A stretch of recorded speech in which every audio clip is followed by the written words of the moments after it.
and vote for it. Yeah. The protocol will never be perfect. It's a compromise. But I've always been clear that if implemented correctly, it is an agreement that can work in the spirit of the Good Friday Agreement. And now that it has been agreed, we all have an obligation to make it work. The moral core of the Good Friday Agreement is simple. All people of Northern Ireland have the right to identify themselves and be accepted as Irish or British or both, and freely participating in the economic life of the UK or the Republic of Ireland is an essential part of that. That is why it is good that the deal before us will see fewer unnecessary checks on goods moving between Great Britain and Northern Ireland. The Red and Green Lane proposal is a good one. It will make life easier for business.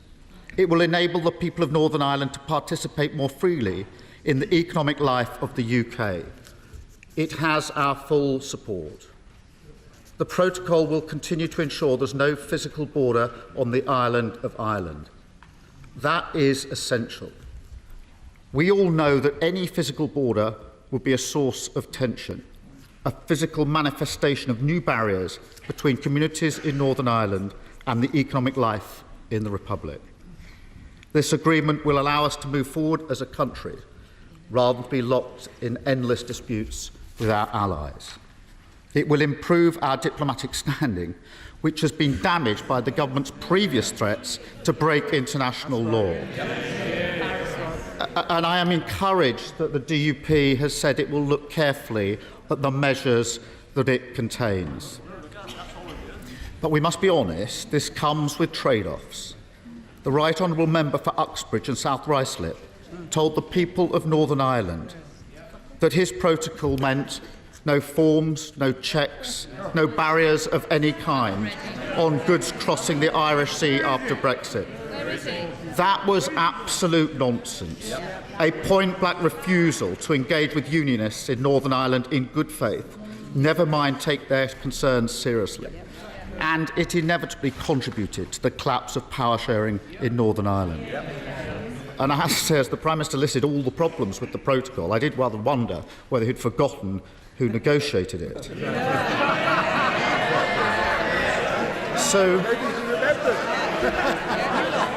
So when presenting what this agreement means in practice, and it will take time for everybody to read it and carefully consider it, I urge the Prime Minister to be utterly unlike his predecessor. Do not pretend the deal is something it is not. Where there are trade-offs to be made, argue the case for them. Treat unionists with the respect of frank honesty, not the contempt of bluster. Because in this 25th anniversary year of the Good Friday Agreement, we must once again embrace compromise and put division behind us. This deal is not perfect, but because we recognise that the UK agreed to the protocol and has an obligation to make it work, because we recognise that for the protocol to work, there will inevitably be trade-offs, and because we always recognise that peace and prosperity in Northern Ireland is hard won, Labour will support the Windsor Framework. I hope that in coming days others will come to support the agreement in the same spirit and join Labour in voting to make the protocol work, in voting to face the future, in voting for country before party. Thank you, Mr. Speaker. Thank you, Mr. Speaker. Can I thank the right honourable gentleman for his comments and support. I agree with him on the substance of what he has said. Well, Prime Minister Sunak has delivered to the House of Commons his new deal with Brussels. Sir Keir Starmer has responded. I will debate tonight with a wide range of guests. Is the Windsor Framework a win? But before all of that, let's get the news headlines with Polly Middlehurst.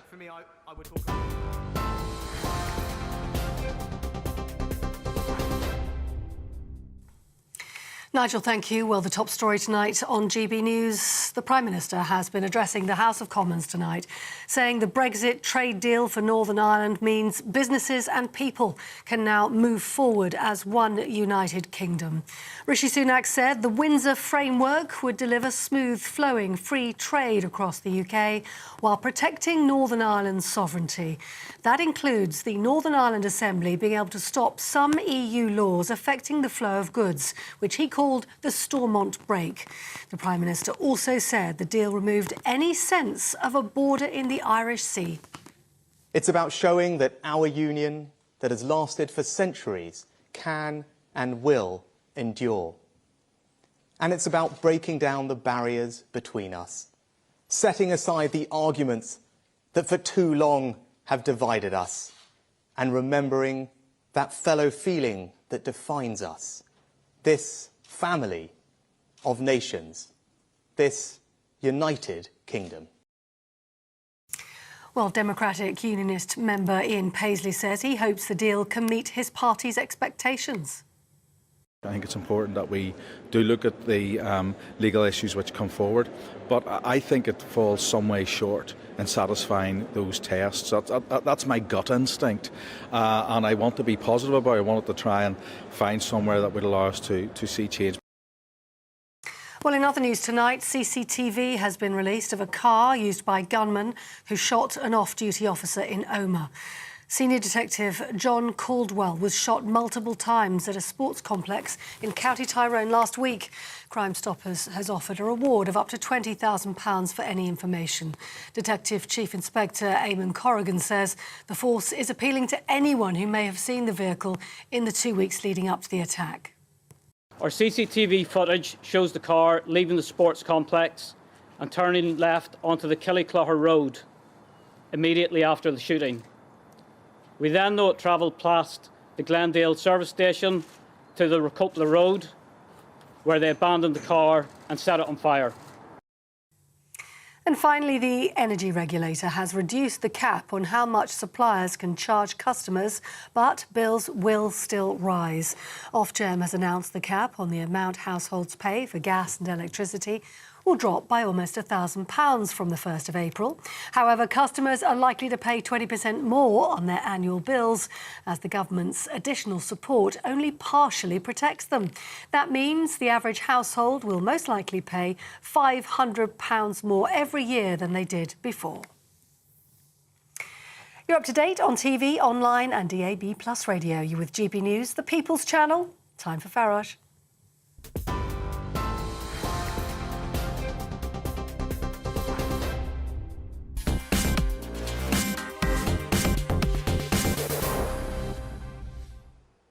Good evening. It's called the Windsor Framework, and Prime Minister Sunak has just delivered his speech to the House of Commons. Interestingly, after praising his predecessors, he spent most of his speech telling us how absolutely awful the Northern Ireland Protocol had been in terms of the economic life of those living in Northern Ireland and businesses here on the mainland trying to trade with them. So what's he come up with? Well, he tells us that the border in the Irish Sea has now gone. There'll be a green lane for goods that move back and forth between the mainland and Northern Ireland. Though we did concede, there still would be checks on up to 5% of those goods. But that, I guess, in a way, is progress from a situation that was truly, truly awful. Also, the European Union will allow us to set our own rates of excise duty and VAT, but of course they can concede that happily, knowing that this is a government that doesn't cut taxes, it's one that puts them up, and they're expecting Labour, of course, to be in office in 18 months' time. But the absolute nub of this agreement, and whether it passes the fit and proper test, is around the issue of sovereignty. Clearly, if a court in Strasbourg, if the European Union's own court in Strasbourg still has the final say, then Northern Ireland simply hasn't got Brexit in any recognisable way. Have a look at these exchanges and a question that was asked by the Irish broadcaster RTE about the continuing role of the European Court of Justice. And you'll see the response from Sunak, and then you'll see the response from Commission President Ursula von der Leyen, and make your minds up who you think is telling the truth. Know that many people in Northern Ireland are worried about being subject to changes in EU goods laws. To address that, today's agreement introduces a new Stormont break. Many had called for Stormont to have a say over these laws. But the Stormont break goes further and means that Stormont can, in fact, stop them from applying in Northern Ireland.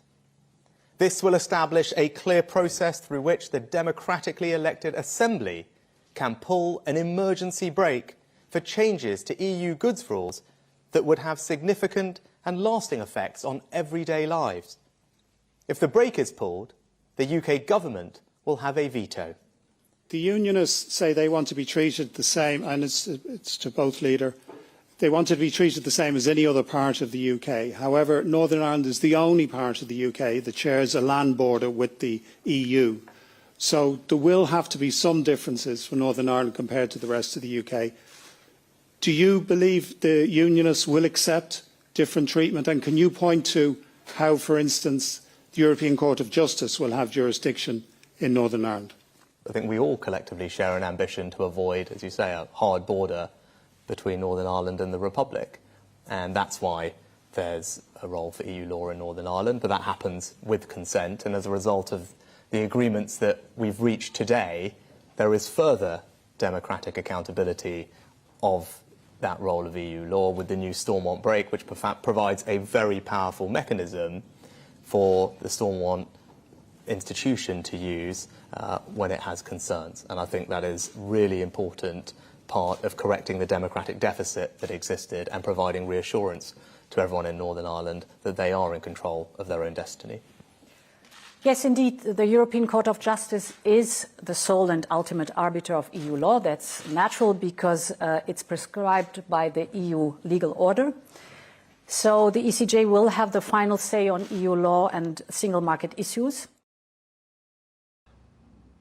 So it couldn't be clearer, could it? Despite being asked a very specific question about the role of the European Court of Justice and the fact that in this Windsor Framework document, the government very boldly says the sovereign power to veto new EU rules will be with us, Ursula von der Leyen makes perfectly clear that the European Court of Justice will be the final arbiter. The EU court will have the final say. And for me, that's why this so-called deal doesn't cut the mustard. We await the legal texts, which will come out over the course of the next few days. Interestingly, Keir Starmer's Labour Party will vote for it.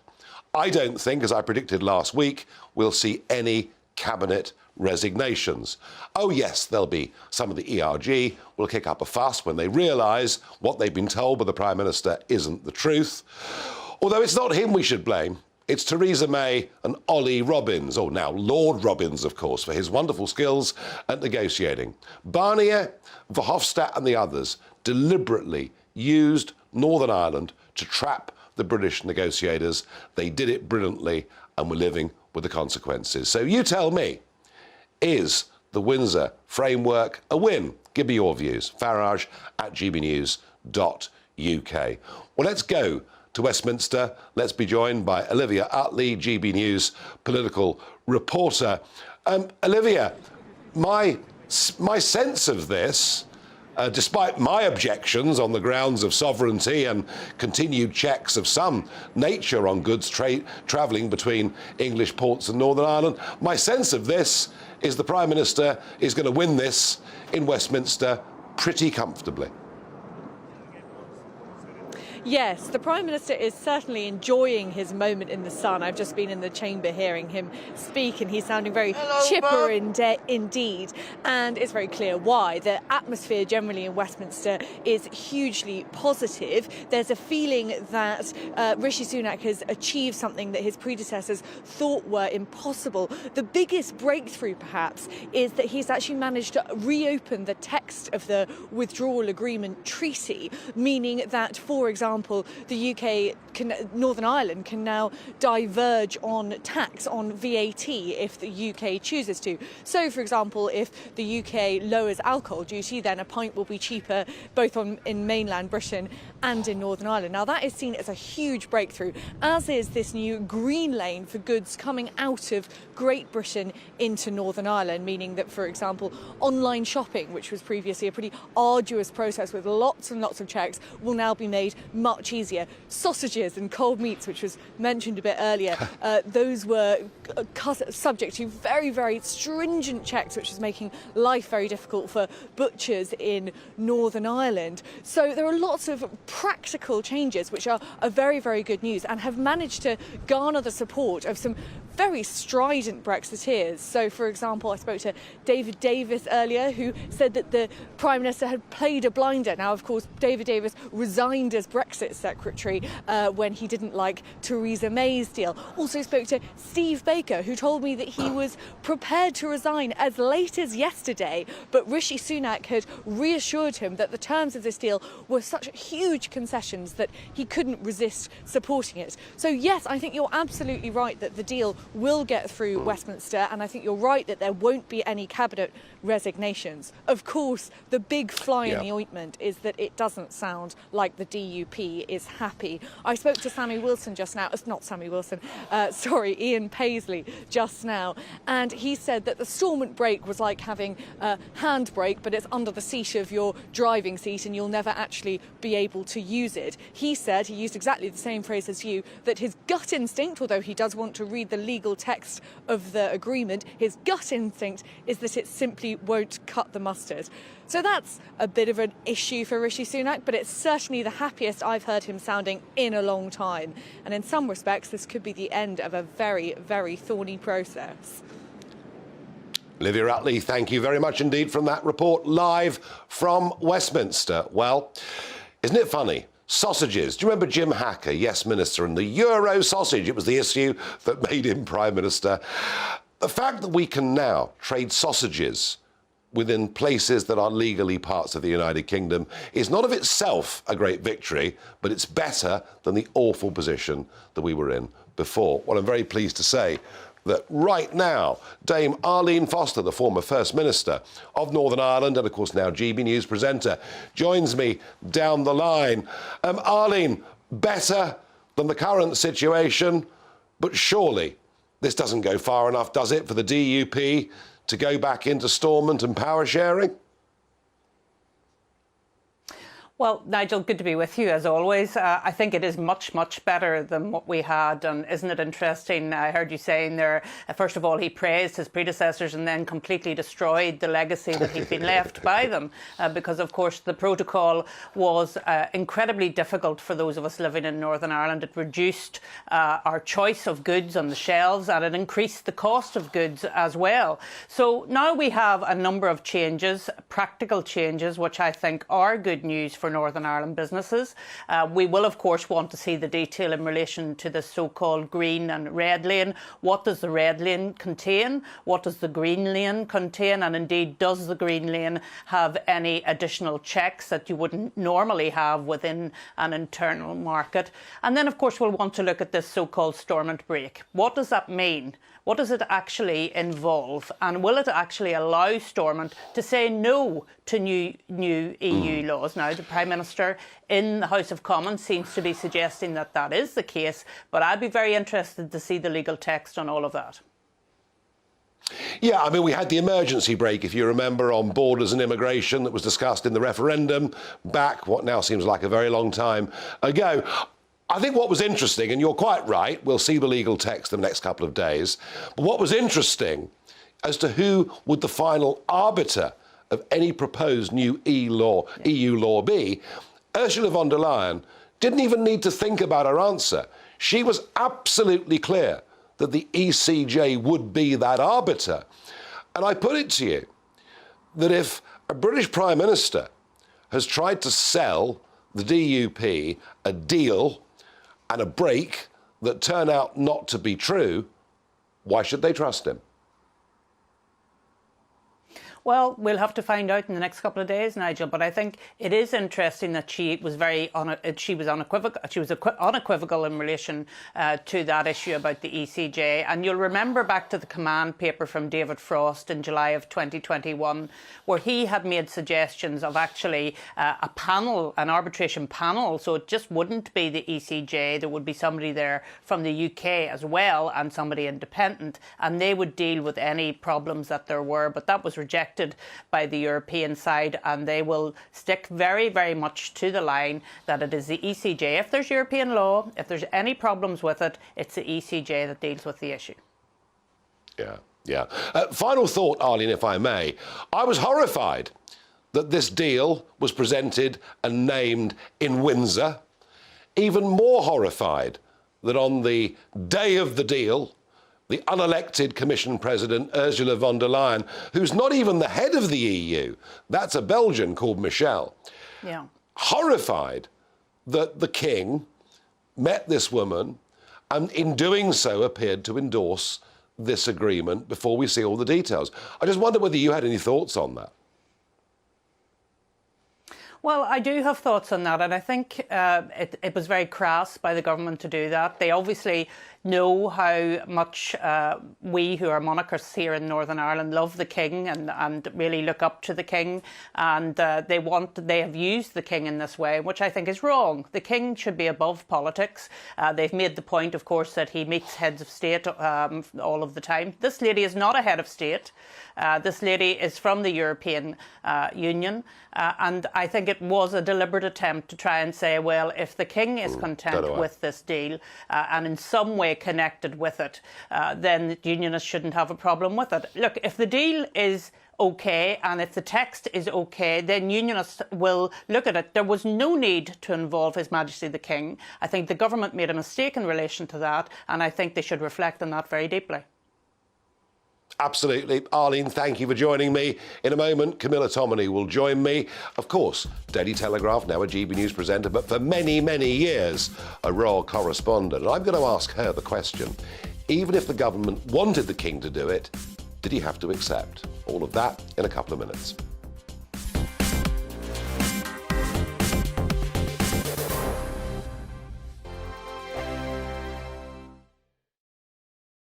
It's all about family, being in people's living rooms, all the interaction and getting to know who our viewers and listeners are. When I was young, my dad used to say, "Nana, stop arguing." I wanted an outlet that would enable me to give my opinion. People are going through a really hard time right now, and I know that you don't feel like you're being listened to by the establishment. I came to GB News because it's the People's Channel, and I want the audience to have their say on the events of the day. We're dynamic. We do something different. Democracy shows that the wisdom of the nation is in its people. I get to travel to find out what the story is from a personal perspective. The British people aren't fools. We know when we're not being told the full story. We've got to work out how Britain moves forward from this. It's the best country in the world. The establishment had their chance. Now we're here to represent your views. Britain's watching. Britain's watching. Britain's watching. We're proud to be GB News. The People's Channel. Britain's news channel. Monday to Thursday, 9 p.m. till 11 p.m. Join me, Dan Wootton. I'll bring you the sharpest takes and hottest debates. Do you not believe in prison? I don't believe in prison. I'm completely stunned. I guarantee you there'll be no spin, no bias, no censorship. I actually was personally quite offended by it. And no reason to go to bed. So I guess they've always been quite woke. That's Dan Wootton tonight on TV, radio and online. Monday to Thursday from 9 p.m. till 11 p.m. on GB News. The People's Channel, Britain's news channel. Hello, I'm Michelle Dewberry, and you can join me every weekday 6 till 7 on Jubes and Kerr. You're an inspiration to us all. Clip that bit off. Well, you are. That's my ringtone. My political ambitions are, those days are gone, I can tell you. She's only teasing. Go on. He's probably going to want to lay down now. I'll give him 2 minutes to have one. Let's respectfully disagree. That's what we like on Absolutely. Jubes and Kerr. Come and join us. GB News, the People's Channel. Michelle Dewberry, weekday evenings at 6 o'clock. I'm Simon Evans. Join me on GB News for Headliners at 11 p.m. What's the scoop? I'll be joined by 2 of the country's top comedians. That's right. As we take a look at tomorrow's newspapers tonight. We're going to get into trouble. If it's a big story, we'll be covering it. Spill some tea on him. There we go. But we'll also have some fun. I wouldn't stick up a bank. My father didn't love me. So anyway. Headliners every night from 11 on GB News, the People's Channel, Britain's news channel. We are GB News, the People's Channel. And right across the United Kingdom. You can find us on Sky Channel 512. Virgin Media Channel 604. Freesat Channel 216. Freeview Channel 236. And YouView Channel 236. You can also take us with you on DAB+ radio. With the GB News app and at the website gbnews.uk. We're absolutely everywhere. Come join us on GB News, the People's Channel, Britain's news channel.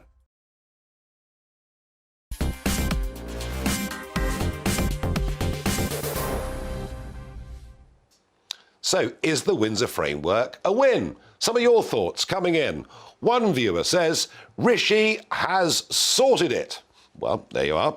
Another says, the DUP won't accept anything which results in a return to power sharing under a Sinn Féin First Minister. Well, if you believe that, there's almost no point to the Assembly existing at all, given demographic and political changes that have happened in Northern Ireland.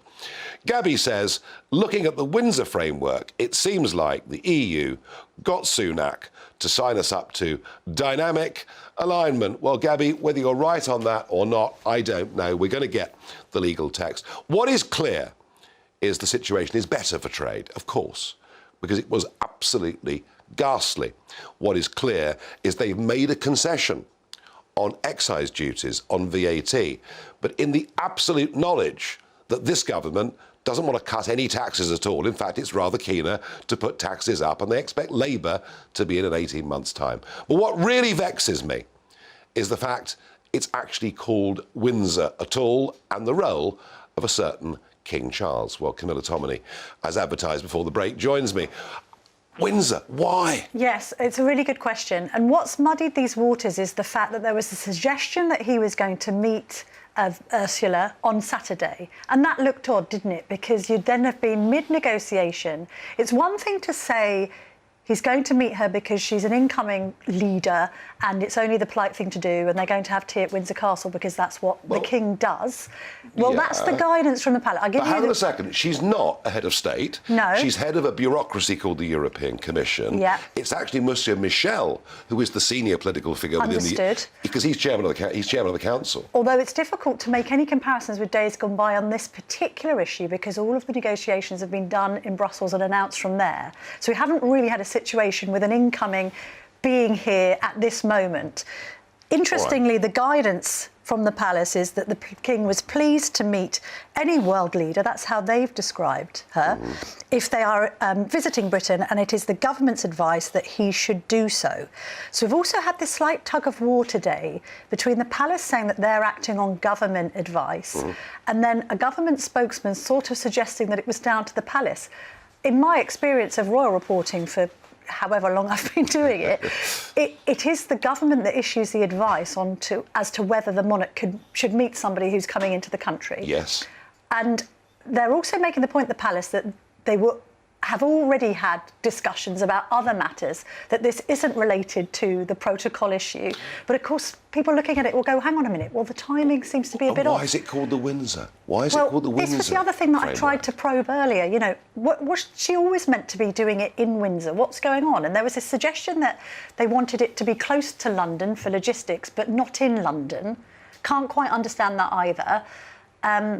But I think the confusion has been caused by this suggestion, and it is correct, the Mail on Sunday did it, that there was going to be this meeting on Saturday, and then it was pulled.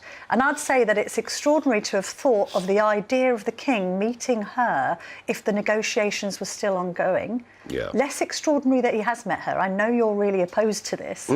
But the argument that the government's instructed him to serve her tea so they can discuss Ukraine and environmental issues, I mean, there's a degree of credibility to that, but you're suspicious of the timing. Well, I mean, there are a couple of points here, aren't there? The first is the government could advise the king that it's correct to meet somebody. He doesn't take instructions, direct instructions from the government, so ultimately it's his choice whether to meet or not. Here's my worry, Camilla. Are we beginning to see Charles's real political beliefs. We've already seen, this is the trouble though, you can't put the Charles genie back in the bottle when it comes to the fact that he was accused while he was Prince of Wales of sending black spider memos and of, quotes, interfering in politics. He's in a different role completely now, and his people have always insisted that he will rule differently to how he behaved as the longest-serving heir apparent in history. Let's look at it the other way though, Nigel. If the government had asked him to meet her and he had said no, that would have been a real interference in politics. I mean, that would have been quite controversial, wouldn't it? Yes, but he could have said to them, do not use the name Windsor.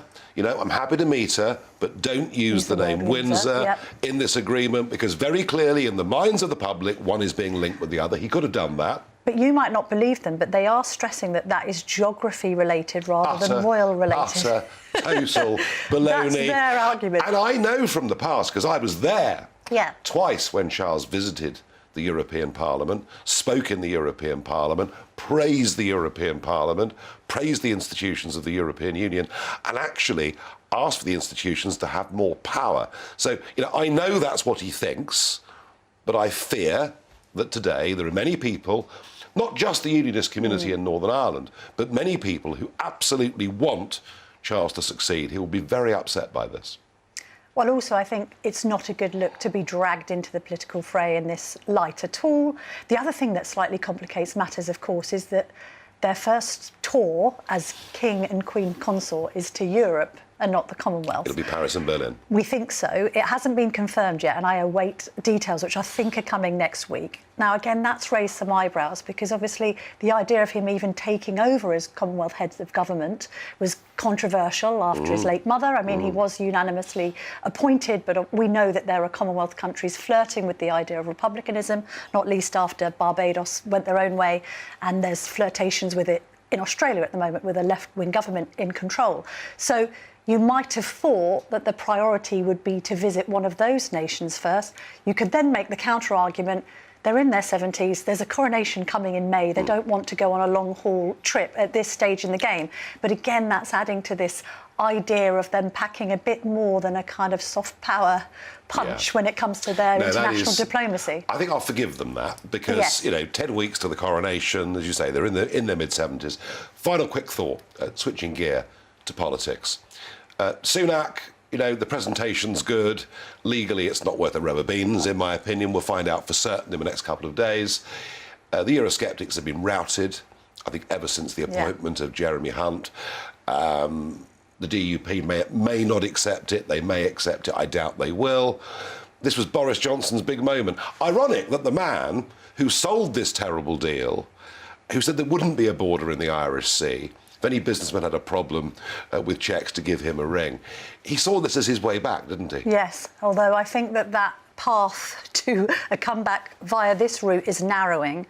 Lots of mood music. We heard from Olivia earlier talking about the idea of David Davis supporting this deal. Well, of course he does, because he doesn't support Boris Johnson returning to victory. So there's a lot of politics at play here. And I think if Sunak does land this with the Brexiteers, then it certainly does decrease Boris Johnson's stock. And let's be honest, that's exactly what Number 10 wants to do right now. They don't want a big blonde Boris in the background waving the drum for Brexit. I think, despite my reservations about the deal, I think that becomes much less likely today.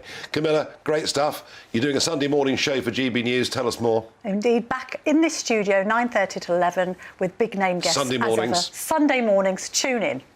If you haven't seen it, I watched it yesterday. It was very, very good indeed. On that note, we'll take a break. More discussion in a couple of minutes.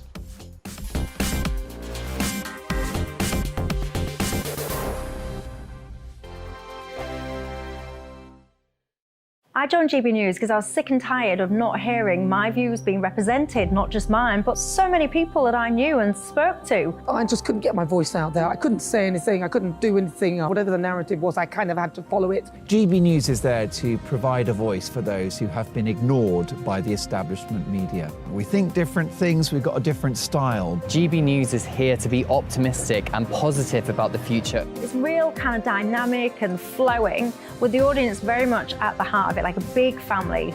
Here at GB News, we talk about the things that matter to you. Hearing the voices from right across our towns and cities, especially our towns. All sides of the argument represented, with a heavy dose of opinion We're on a mission here to make a difference. And the GB News family really is here for you, and whatever time of day you can watch or listen. Britain's watching. Britain's watching. We're proud to be GB News. The People's Channel. Britain's news channel. Westminster is going around in ever-decreasing circles, followed by the media. Britain is broken. How on earth did we get into this mess? But more importantly, how do we get out of it? Join me at 7 p.m, Mondays to Thursdays on Farage, here on GB News. We will have open, rational debate. We've got to work out how Britain moves forward from this. Join us here on GB News, the People's Channel. Britain is watching. You've probably seen politicians interviewed 1,000 times, but we do it differently. We find out who they really are, we don't shout, we chat, and hopefully we bring a bit of light, not just heat. Did you know Kate Moss? Apparently. Do you have a pair of jeans or a pair of jeans? No, of course I don't. What would I do with them? My friends are like, oh my God, what's she doing now? Join me every Sunday at 6 for Gloria Meets, only on GB News, the People's Channel, Britain's news channel. I'm Jacob Rees-Mogg, the Member of Parliament for North East Somerset and a former government minister. For years, I've walked the corridors of power in both Westminster and the City of London. I campaigned in the largest democratic vote in our island story. I know this country has so much to be proud of. We need to have the arguments, the discussions on how we make it better. The wisdom of the nation is in its people. Vox Populi, Vox Dei. That's why I'm joining the People's Channel. Join me Monday to Thursday at 8 p.m. on GB News, Britain's news channel. I'm Mark White. As GB News Home and Security Editor, I cover those key issues that are so important to you. Our authorities, our communities doing all they can to combat violent crime. With the public services under unbearable strain, why are we still failing to control our borders? Defence, the first priority of any government, has been continually hollowed out. Can we trust our politicians to protect the armed forces? Join me, Mark White, on GB News.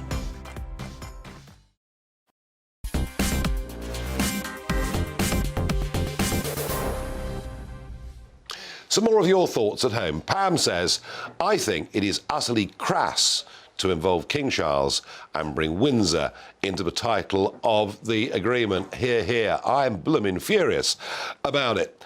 Kevin says, the EU court must have the final say on what happens within the EU market. It's their house. I understand the Stormont break will give the Irish and UK government the exact same mechanism to make the final decision with regards to UK law.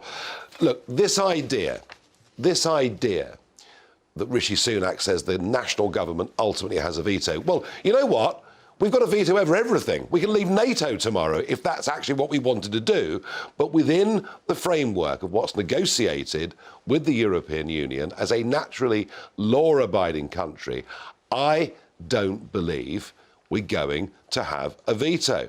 And nor does Kate Hoey, who's just joined me, fresh from the House of Lords, and of course someone who hails from Northern Ireland, and she's rushed in a document to me, HM Government, Political Declaration by the European Commission and Government of the United Kingdom. And buried deep in the body of this is going to be the legal text. Well, we're very lucky that in the last 15 minutes, Kate has managed to read and memorise the whole... Kate, good evening. Good evening, Dominic. Let's start with trade. You know, the situation has been terrible, hasn't it, for the last few years for Northern Ireland? You know, trees not able to go back and forth, plants, sausages, subject. Yeah. I mean, it's been pretty bad, hasn't it? It's been bad, and of course now there's this wonderful image that everything is normal, everything is back to normal, this green lane. Well, of course, if everything's back to normal, you don't need a green lane at all. You just need a business in Bristol to be able to trade with Belfast the same way they would trade with Birmingham. That's not going to happen. Yeah, I mean... It is better, there's no doubt about it. It will be less bureaucracy. The green lane is better. But I heard Sunak in the Commons saying that it wouldn't stop all checks. Still about 5% of goods would be subject to some degree of check. So it's still not going to be the same as somebody in Bristol selling goods to Manchester or the Isle of Skye, is it? No, it's not. And you see, the fundamental issue is, I know, and it really does make me quite annoyed and sad and angry that we're almost representing the fact that the EU has given us something as some great, wonderful victory for Rishi Sunak. Now, yes, they have given some things, but there are things that we should never, first of all, have given away, but also now we had the opportunity to really say, this protocol has to go. We need to get Northern Ireland fully integrated back into the rest of the UK. We're not going to get that. To be fair, they are going to get rid of quite a lot of the law that's already been brought in, the numbers of trade regulations. And they have tried to change the idea that somehow it's all going to be okay because the executive in Northern Ireland will be having a look at it and be able to. But you know how many of these regulations in trade change. How are they really going to look at each one? And even if they do look at it and they get the 30 members to say we don't like this, it's not clear what then happens and who really can stop it. And I don't think that there is a veto for the government. No, I don't either. That will become clearer over the course of the next few days. Who do you blame for this mess in the first place? Oh, I blame Theresa May, and I find it quite hypocritical of her getting up and whittering on about how wonderful this was and how they all must back Rishi, because she was the one who actually sold to the EU the idea that somehow the border, this whole idea about a hard border. And the really sad thing is that even in the last week or so, there have been alternative arrangements come out that would have actually put anything in Northern Ireland under British law, who are then going to make sure that EU law is carried out. The European Parliament had a plan for that. Now, I'm going to cut live to Jacob Rees-Mogg. Jacob Rees-Mogg has just left the House of Commons. If you're a constituent, he has done his day's work. Jacob is on his way, because he's going to be sitting in this chair in about 20 minutes' time, presenting the first Jacob Rees-Mogg show. And here he is. Here's Jacob. He's just about to walk over Lambeth Bridge. He's on his way to this chair. It's going to be his first show tonight. He's going to be with GB News Monday to Thursday, 8 till 9, every evening. And I spoke to Jacob earlier on this afternoon, and he's really excited about doing this. And he's somebody, I've known him for a few years. He's always courteous. He's always kind. He will always listen politely to the other side of the argument. All I can say, Jacob, is pick up the step, dear boy. You're going to be needed here very, very shortly. That's Jacob Rees-Mogg. And he is always very courteous and kind, he's a lovely person. You know, I mean, he really is a nice person. And I hope he does very well. I hope the programme does. I interrupted you. I'm sorry, but I thought it was worth it. I think you've got the point. I mean, but I do think the Democratic This is all avoidable. The 7 tests have to be followed and I think the DUP will take a little bit of time. They'll get some lawyers to look at it, and it is, the devil is in the detail. And I think the warm words and the whole way that the thing was today was just, I find it really quite. I just sort of sad that Rishi felt he had to go to that extent of involving our king. I'm going to come to that. But before I do, just sticking, if I may, for a little bit with Northern Ireland. If the DUP don't accept this and say, no, it really isn't good enough, we're staying under the auspices of the European Court of Justice, and I thought Ursula von der Leyen could not have been clearer. And I'm betting somewhere deep in that text, it's going to confirm that suspicion that you and I both have and that she was so clear about. If the DUP don't go back into any form of power sharing agreement, if Stormont doesn't reopen, what on earth happens in Northern Ireland? Well, I think the government has already, in the last month or so, been bringing in legislation. I mean, we've got, just today in the Lords, we had not just the elections bill about putting off the election for another year, but also bringing in the organ donation bill that was being very much pushed by a young lad, their family, pushing it. We would be the same as the rest of the United Kingdom. That's been put through today, all in one day. We got when the government has wanted to, they have legislated for Northern Ireland over the past few years on abortion, on same-sex marriage, on all sorts of things. They can do it, and I think. It was interesting today, Peter Hahan actually asked a question of the Secretary of State's minister in the Lords as to what were they going to do, could they not make it easier now for a form of direct rule? I mean, integration, to me, is the way forward. Yeah, I mean, logically, if the devolution path And we've been down this road before, back in the 70s, but if the devolution path cannot be made to work under the terms of the Belfast Agreement, it is a case of direct rule, isn't it?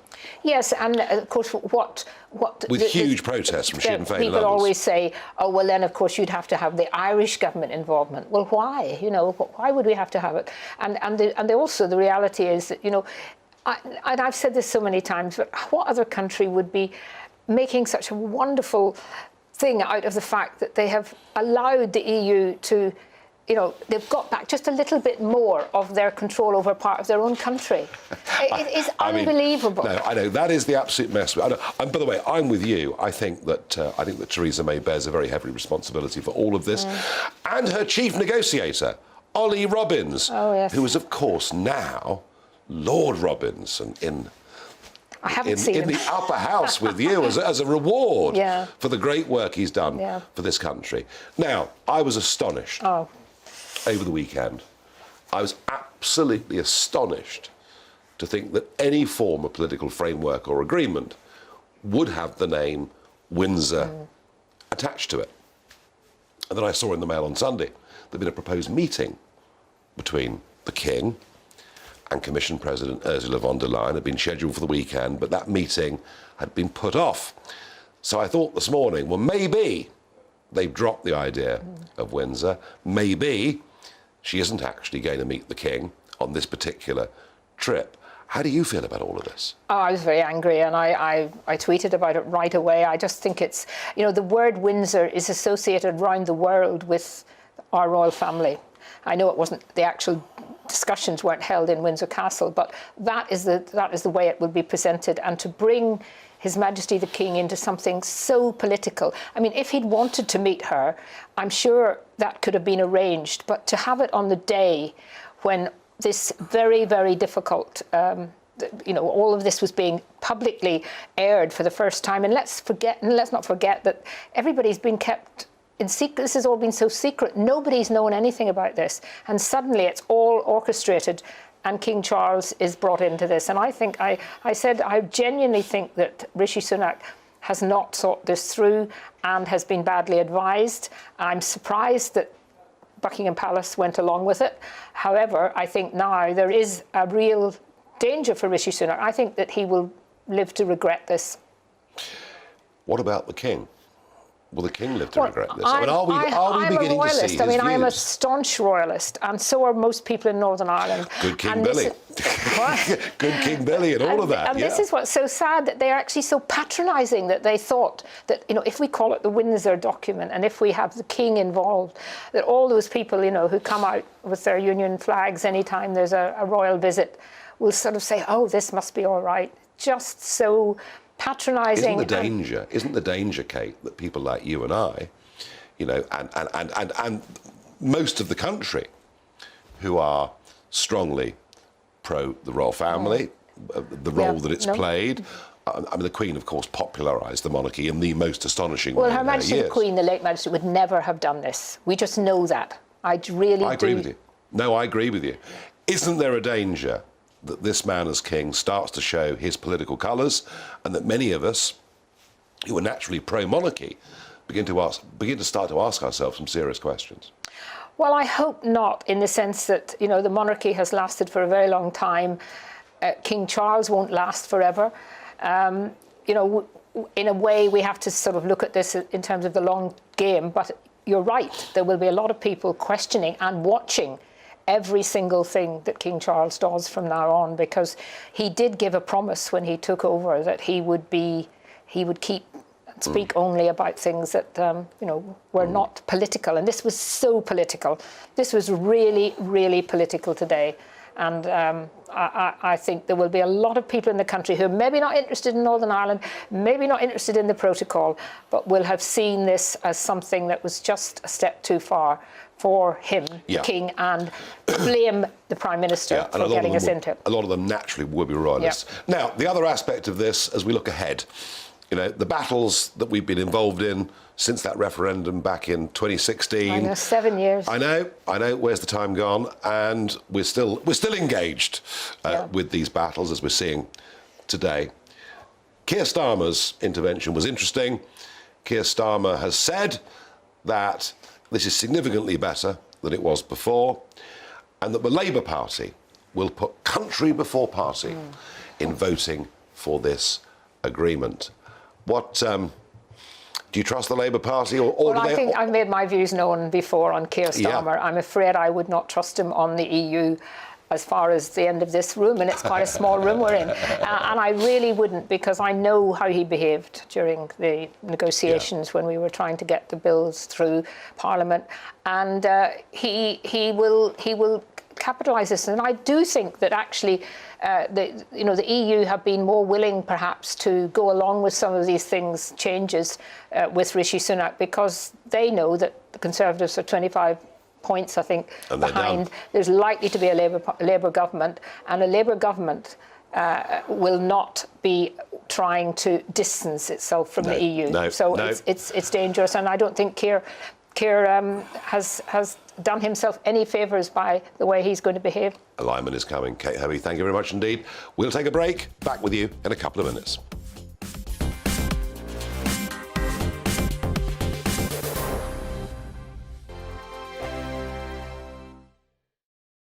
First and foremost, I am a GB News fan, and I was before I was working here. Just love the fact that we're asking the questions that a lot of establishment media won't ask. With a bit of a twist, we not only want to inform you, but we want to keep you entertained. It's worth the drive, because you get in and the team's all ready and waiting, they're itching to go, and it's a proper little family. GB News is the People's Channel. It's the audience that makes the programme sing. We're giving our viewers and our listeners a voice. I see the thousands of your letters, tweets, emails, you name it, coming in. Britain is broken.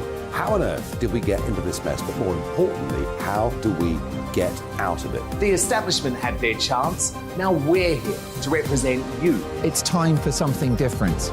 It's time for GB News. I'm very patriotic. I believe in Britain.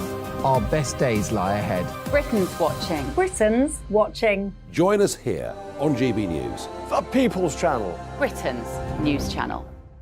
Hi, Andrew Pierce here. Join me every Friday lunchtime for a proper no-nonsense debrief of the week's events. With special guests in the studio and the GB News team on the ground, I'll be getting you up to date with news, some intelligent discussion, and my own sharp take. The weekend starts here with me every Friday lunchtime on GB News, the People's Channel, Britain's news channel. I'm Michael Portillo. Join me on GB News on a Sunday morning for topical discussion, debate, arts and culture, and sometimes even some ethical dilemmas. I don't always agree with you, Michael. Michael Portillo, Sundays on GB News, the People's Channel, Britain's news channel. I'm Andrew Doyle. Join me at 7 o'clock every Sunday night for Free Speech Nation, the show where I tackle the week's biggest stories in politics and current affairs with the help of my two comedian panellists and a variety of special guests. Free Speech Nation, Sunday nights from 7 on GB News, the People's Channel, Britain's news channel. Here on GB News Live, we'll be keeping you in the picture, finding out what's happening across the country and finding out why it matters to you. We'll have the facts fast with our team of reporters and specialist correspondents. Wherever it's happening, we'll be there from 12 noon on TV, radio and online. GB News, the People's Channel, Britain's news channel. Join me, Patrick Christie's, Monday to Friday, 3 till 6. We tackle the day's news agenda like you've never seen before. It's high tempo, high octane, the most controversial topics, and the best guests. You will not be able to take your eyes and ears off it. I'm not afraid to ask the questions that you really want answered. 3 till 6 p.m, Monday to Friday on GB News, the People's Channel, Britain's news channel. Join me, Lawrence Fox, on GB News. Frank, fun, fearless, and sometimes serious. Much as I love a Friday night punch-up, what I really want is a battle of ideas. I want to look at things differently. I want to hear different voices and engage with your unique experiences. Every Friday at 7 p.m. on GB News.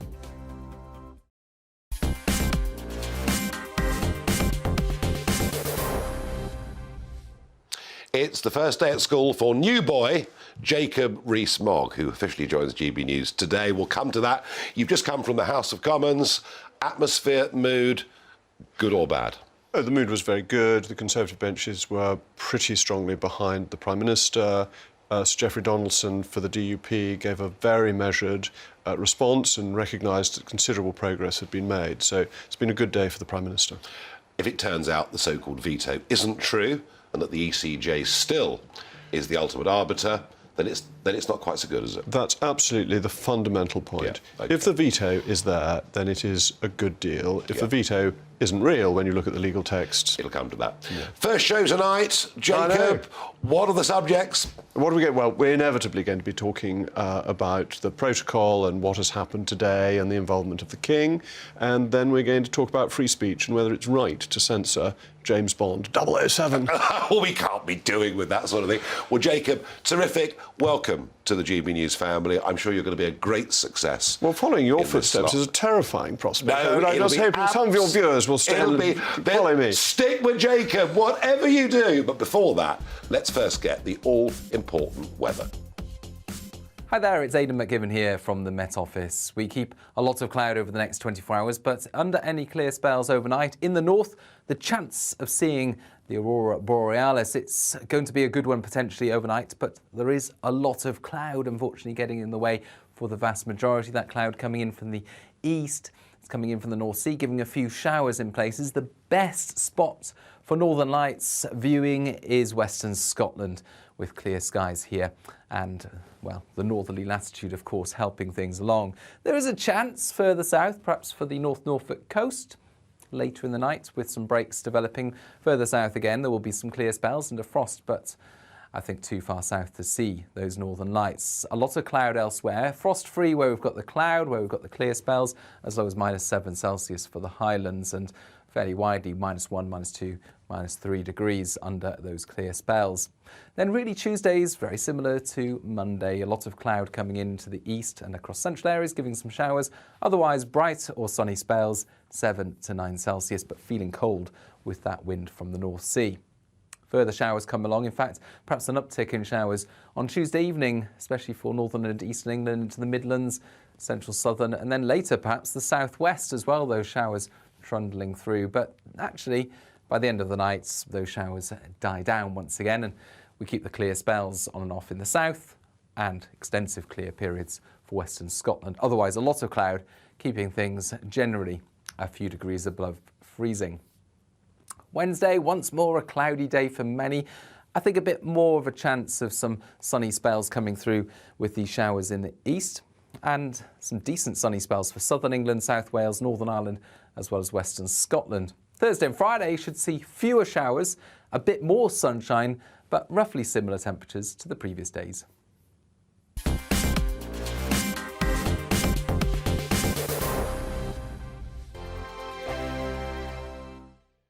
It's all about family, being in people's living rooms, all the interaction and getting to know who our viewers and listeners are. When I was young, my dad used to say, "Nah, stop arguing." I wanted an outlet that would enable me to give my opinion. People are going through a really hard time right now, and I know that you don't feel like you're being listened to by the establishment. I came to